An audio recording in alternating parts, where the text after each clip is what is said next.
Continuing our series on the beginning guide to aquarium fertilization and dosing, in the first two videos of the series, we talked about macronutrients, micronutrients, and non-mineral nutrients while hanging out at the aquarium plant bar. In this video, part 3 of the third dose, aquarium dosing methods, coming up.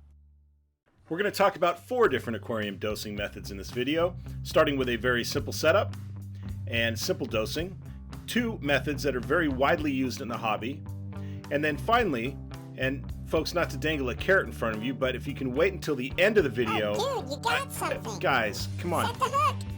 Guys. Come on, reel. Pull. Very funny. Pull. It's a big one. Dangle a carrot is a figure of speech. I didn't want you to actually do it. Fine, go back to your so serious fish video. Well, I am serious about it. I'm trying to. You're feeding that to us for dinner. I'll feed it to you for dinner. All that work we put in. I appreciate it. Yeah, or it's going on the trophy wall. Or you can do that. So not to dangle a carrot in front of you folks, but at the end of the video, I want to introduce what I feel is the most basic, simple dosing method that beginners can use. Now, before we get into dosing methods, there are some variables to consider when dosing your tanks. Realize that not all tanks are the same. What might work for one of your tanks may not work for another. Tank lighting plays a part. The lower light you have in your tanks, the slower your photosynthesis. You don't need as many nutrients. Your plants are not absorbing those nutrients as quickly. What type of plants do you have? Are they low maintenance or high maintenance? Do they need a lot of iron, a lot of phosphorus? What kind of nutrients are already present in your water? Do you have hard water, soft water? And how stocked is your tank? A lot of fish, a lot of poop? What are your nitrate levels?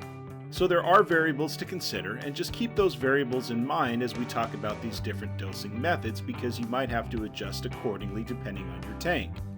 Now here's my 20-gallon tank as it is now. But what I'm going to do is reach back into the archives about 2 years and pull out a video from when this tank was a low light tank. All I was growing was Anubias and a fake Kabamba in the back left. And my lighting was simply 2 compact fluorescent bulbs. There's the tank hoodie on the right. But it was low maintenance, low light. I didn't need a lot of nutrients. So the first method, if this is your tank, a low light tank with low maintenance plants like Anubias, Java Fern, and Java Moss, you don't need to dose that much because you'll have excess nutrients that will lead to algae.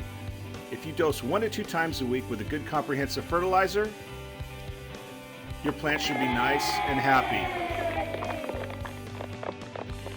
Flourish Comprehensive, a nice comprehensive fertilizer that should do the trick.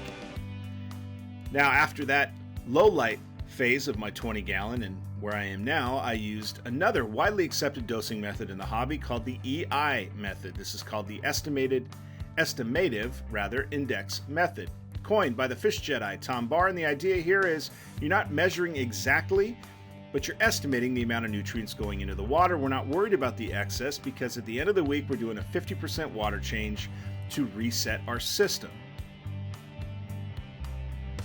Now here's where you're going to have to use a lot of these nutrients we talked about in our first 2 videos. You may even need to buy each one by the bottle. But I'd like to share my experience in using the EI, or Estimative Index Dosing Method. Now I try to do my best to take notes on all my tanks, write down what works and what doesn't. And I did the same for this EI dosing method, and I'd like to share what worked for me in my tank. So we start with water change day, a 45 to 50% water change to reset my system. I added Prime, my dechlorinator, and beneficial bacteria on that day.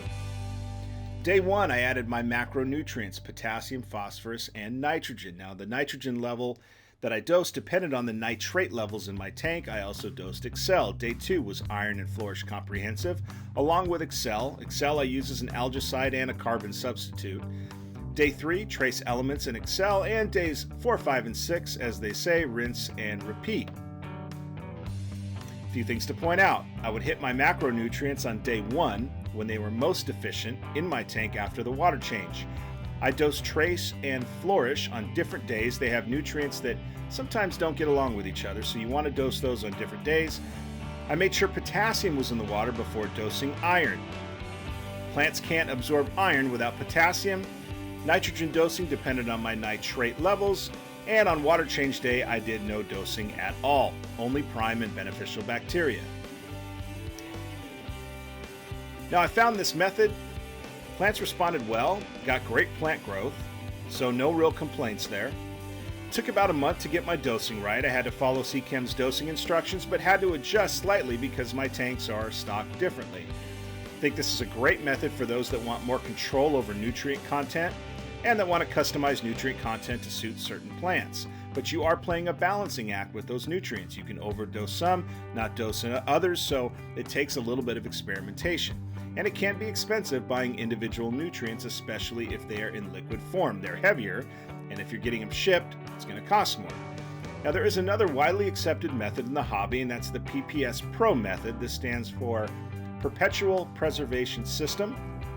This is based on a more exact measurement of nutrients. It doesn't need a whole lot of testing or tweaking. Dry fertilizers are used a lot in the pps-pro method, so it's less expensive, especially if you're ordering those dry nutrients. They don't weigh as much. I don't really see it as a beginner system because of the exact measurements required, but definitely look it up because it is a nice dosing method.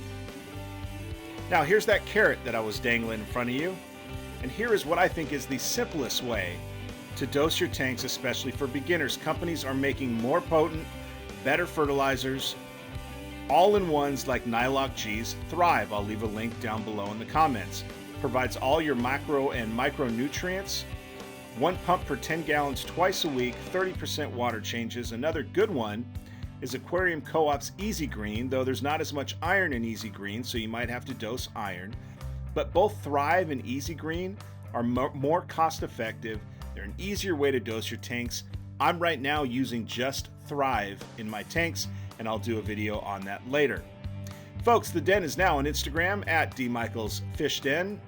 Just started posting there. Join me if you're so inclined. And I hope that helped. I hope you enjoyed the video series. As always, please like, comment, and subscribe, and thanks for watching.